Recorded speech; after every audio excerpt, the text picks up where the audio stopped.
2020 gave us a huge amount of camera releases, a universal refresh between upgrades and updates across all camera brands. This gave us tons of options to choose from, and a lot to talk about during those quarantine times.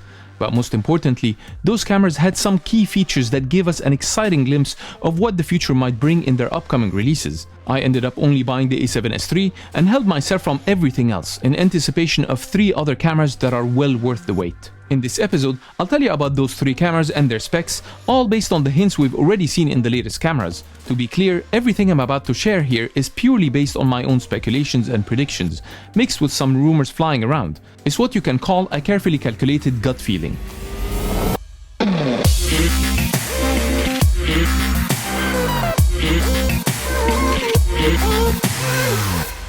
Before I start, I need to tell you about the 3 cameras that made it to my 2020 Wall of Faves, and the main reasons behind my choice, which will come up when talking about the 3 predicted upcoming cameras for this year, starting with the most famous, and probably the star of 2020, the Sony A7S III.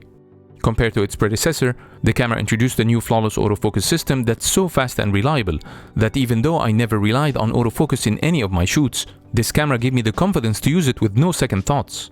The camera also introduced 120p in 4K, a first when it was launched.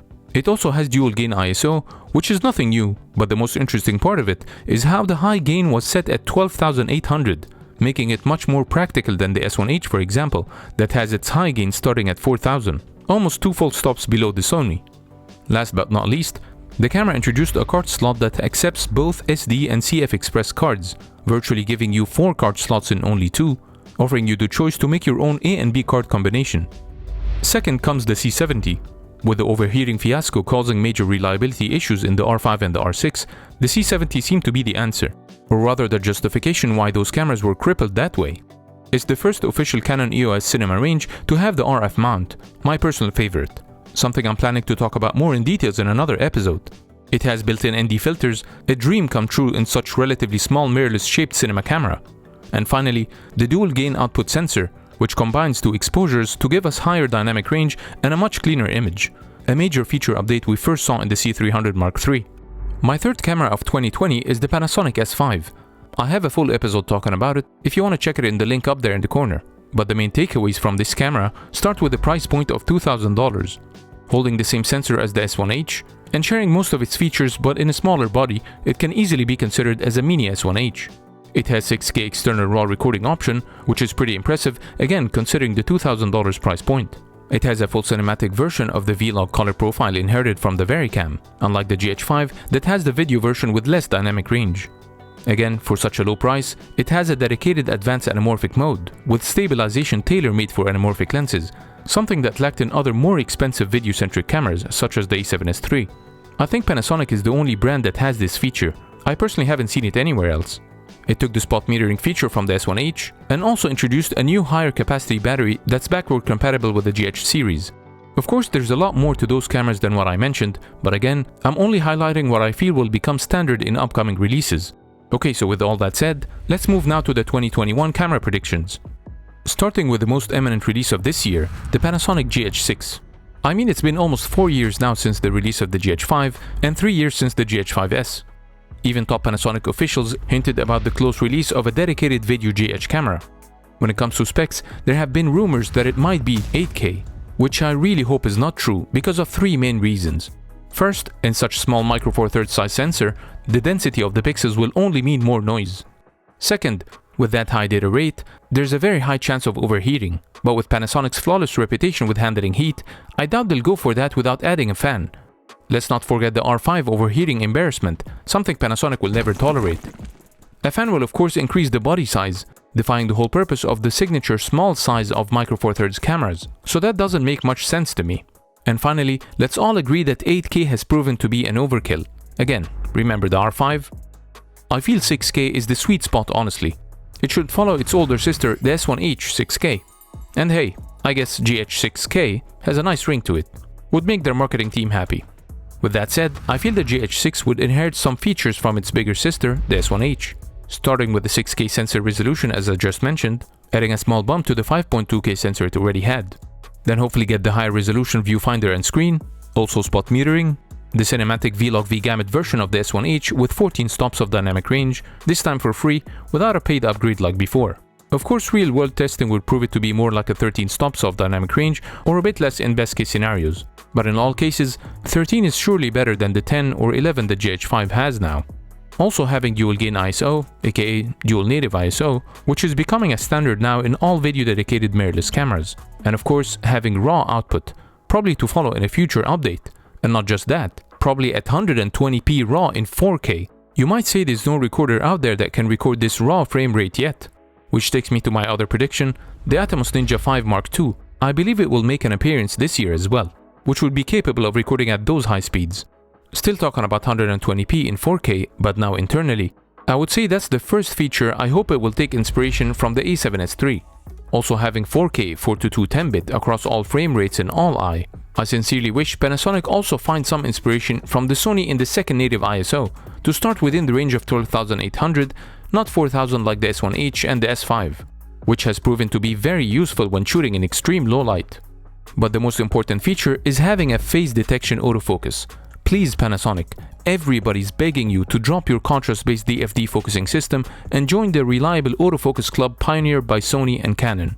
This could be your last chance to retain your consumer and pro market share. So please, do the right thing this time.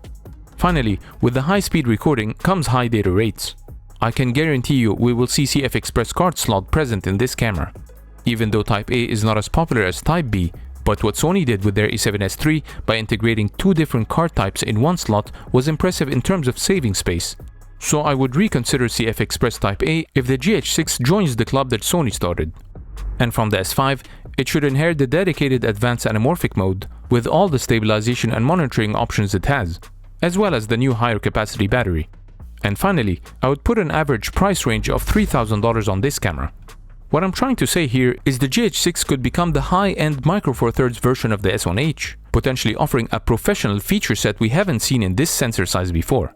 Moving on to the camera I'm most excited about, the Blackmagic Pocket 6K full frame. To be clear, I haven't seen any signs that led me to think this camera will be launched soon, or even indicating it's in the making. Blackmagic is very strict with leaks of their future products, as you know. But given how successful their Pocket 4K and 6K were, launched almost 2.5 and 1.5 years ago respectively, and how they really haven't aged much, still being great options to consider despite of the recent mirrorless camera release extravaganza of 2020. Logic and common sense only point towards the potential of seeing this camera sooner than ever. Another major factor is Blackmagic's attempt to push for their Blackmagic RAW codec to compete against ProRes RAW.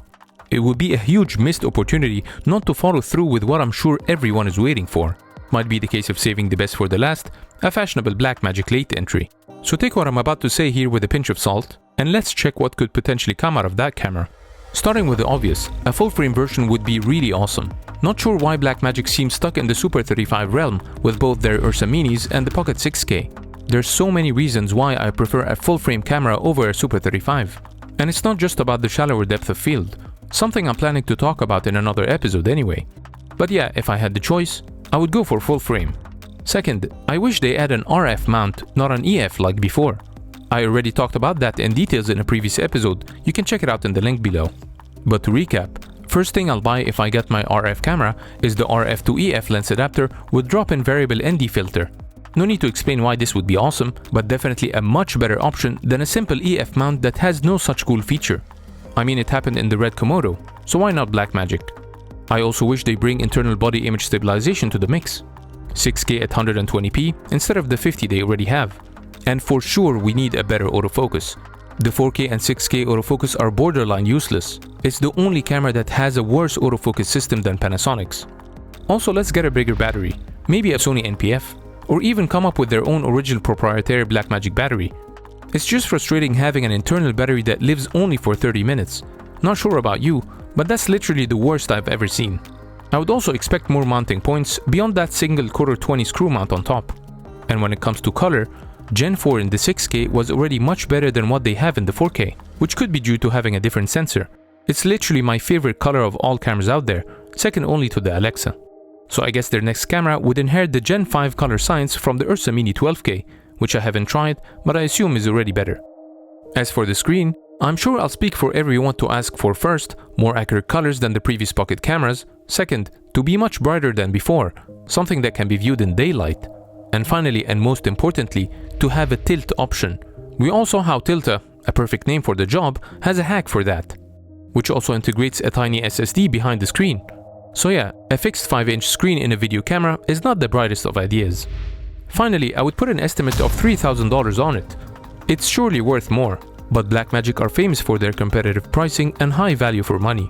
So Blackmagic, if you're watching, just wanted you to know that I would love to review this camera if it comes out. I stretched my patience to the max and held myself from buying the 6K for some time now in hopes to buy your next generation. And I have a strong feeling you won't let us down this time. Last but not least, a prosumer cinema camera I'm looking forward to is the C200 Mark II. The first C200 was released almost 4 years ago, which used the same C300 Mark II sensor, making it like a simplified, more affordable version of the C300. But the most important milestones that followed started with the C300 Mark III, which for the first time introduced the dual gain output sensor, delivering higher dynamic range and lower noise levels. Stealing the lights from its bigger sister, the C500 Mark II, released only months earlier. Then the C70 followed to introduce the RF mount for the first time in the cinema US range, and potentially paving the way for the whole range to follow with RF mount. Now this year, with rumors flying around the C200 Mark II to potentially showing up around the end of Q1 or early Q2 in 2021. I can confidently predict that the camera will get the same sensor from the C300 Mark III with dual gain output, and get the RF mount from the C70. The one thing I would wish for though, is to get the full frame size from the C500 Mark II. It would be a shame that the only full frame option we get from Canon are their expensive C500 or their R5 or R6 mirrorless cameras, which are photo cameras that lack the pro video features we'd be looking for.